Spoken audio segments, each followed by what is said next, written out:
Before we started today's video, I wanted to say a quick thank you to Warner Brothers Middle East and Warner Brothers World Abu Dhabi for inviting me to the gala screening of Aquaman and the Lost Kingdom. It was a real dream come true. I really felt special being invited to an event like this, so thank you guys so much from the bottom of my heart. Your support to me this year has been amazing, and I have loved every movie that you guys have invited me to. Before I started my review, I wanted to preface that I am a big DC fan. I love Birds of Prey. I loved the first Suicide Squad. I loved The Suicide Squad. I loved Zack Snyder's Justice League. And unapologetically, I loved The Flash this year. I thought it was a great movie. My review is up on my channel. Thanks again to Warner Brothers for the invite for that film as well. And Shazam! And Shazam 2. I love DC films. This movie was not the movie to end the DCEU on. Aquaman 2 and the Lost Kingdom is directed by James Wan and stars Jason Momoa, the legend himself, and Amber Heard. And the first thing I'd like to say about this film is that Jason Momoa truly is Aquaman. Before these movies came out, before Justice League, before we even met Aquaman,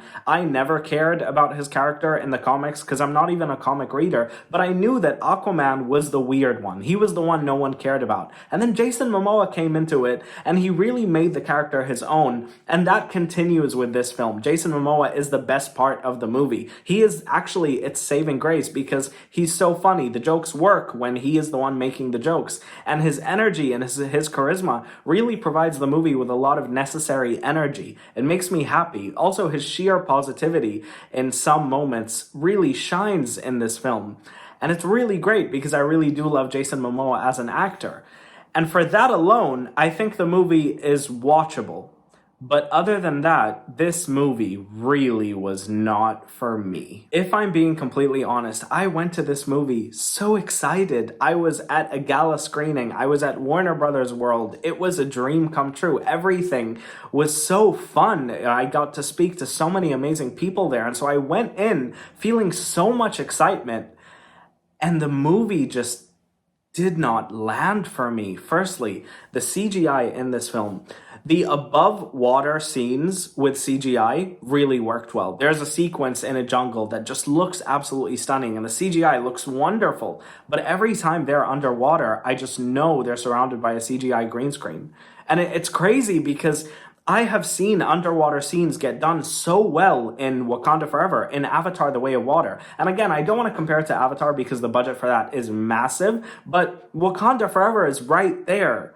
And the underwater scenes with Namor look so good. And so over here, to see a film that is primarily underwater look so fake really took me out of the movie. And then we move on to the plot, which to me is serviceable, which is why I say this movie is watchable. It's fine, but the plot is essentially exactly rehashing the plot of the first movie. Black Manta is still the villain. There's this other villain that comes in later, which I won't spoil, but essentially Black Manta is still out for revenge for Aquaman for killing his father. And so essentially it feels like a somewhat rushed and somewhat messy rehash of the first movie, because I enjoyed the first movie. I didn't love it, but I actually really enjoyed it. And I thought it was serviceable and fine. But with this one over here, you feel like it is essentially rehashing the first film, but in a messier way because there is a tone imbalance. Every time you're with Black Manta, it's so serious and kind of scary. And then it goes off to Jason Momoa and he's joking around with his brother, and it's, you know, it gives you whiplash, and it's really strange because I was thinking this movie had reshoots for a year. They delayed this movie a year to get it right, and to be honest with you, it doesn't seem like anything was right. It just felt like everything kind of went wrong because the movie is very, very messy in terms of tone. You guys know how much I love Nicole Kidman. Nicole Kidman is in this movie.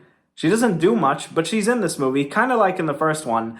I don't understand how you could hire Nicole Kidman, the legendary Nicole Kidman, who I adore, and just not utilize her acting ability to any extent. It was really strange. On a more positive note, I really loved the relationship between Tamara Morrison's, Aquaman's dad, and Aquaman, and then in doing that, the reflection of Aquaman's relationship with his son. That was a new development that was in this movie that I really enjoyed in the very beginning because it delved into Aquaman's role as a father. And I actually really loved that, but then the movie totally forgot about it.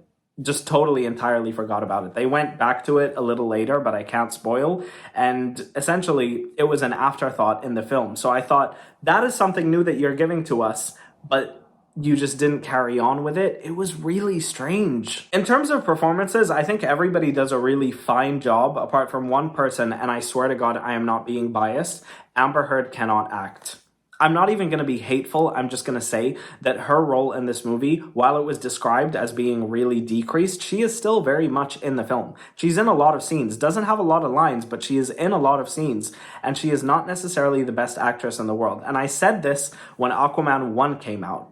And so I'm not, hating on her because I'm, on Johnny's side or anything, but it is very strange to see an actress who looks great, by the way. Her look in the film is wonderful. Her powers in the film are wonderful, but her performance is just not good at all, and it's very strange. Despite all of these issues that I have with the movie, I do think it is still watchable, and I do think that this is a movie that you should see if you are a deep DC fan. However, if you are a casual viewer, I just think that this movie is the kind of film that you're going to forget about as soon as you get out of it. And if I'm being really honest, if you want to go see a movie that really works, that really is wonderful, that makes you happy and makes you feel real feelings, that is good for the entire family, another Warner Brothers movie that I was invited to that I absolutely loved, Wonka, is out now. If I had the choice, I would go see Wonka again. I don't think I'd ever see Aquaman and the Lost Kingdom again, if I'm being totally honest with you guys. That doesn't mean that it's bad in any way. It's just very messy, and I think it could have been a lot better. I think it's not as good as the first movie at all. That movie made over $1 billion and is the most financially successful DC movie of all time. And so I really hope that they can, I don't know, maybe make some money off of this. I do think that DC moving forward needs to focus on planning a lot more. And I believe in James Gunn, and so I hope that James Gunn really gives us a new universe. And I think, even though I love so many of these actors, I love Jason Momoa, I love Ben Affleck, I love Margot Robbie, unfortunately, I think we need to start over, because this has just reached a point where you can't really come back from it. So if you keep some actors, sorry, Zachary Levi, I know you're going to kill me when you hear this. He's not going to hear this. If you keep some actors and you get rid of others, it just doesn't really work. So James, you're not going to hear this. Start over. I don't know what to tell you guys. Thank you guys so much for watching. Thank you, Warner Brothers, for inviting me. If I had to give this movie a rating, if I absolutely had to, I would give it a 6. But it's a generous 6. I'm going to be honest. It's just messy. The CGI is bad. Jason Momoa is the saving grace, though. So if you're a Jason Momoa fan, you should definitely go see it. And if you're deeply ingrained into the DCEU the way I am, you do have to watch it. So I would tell you to go see it.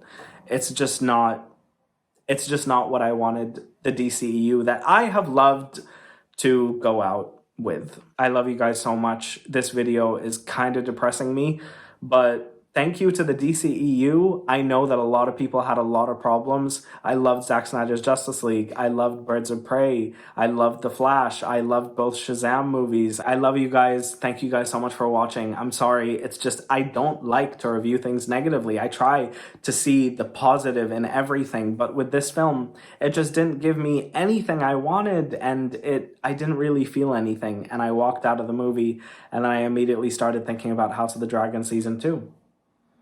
So yeah, I love you guys so much, and I'll see you guys next time. Bye, guys.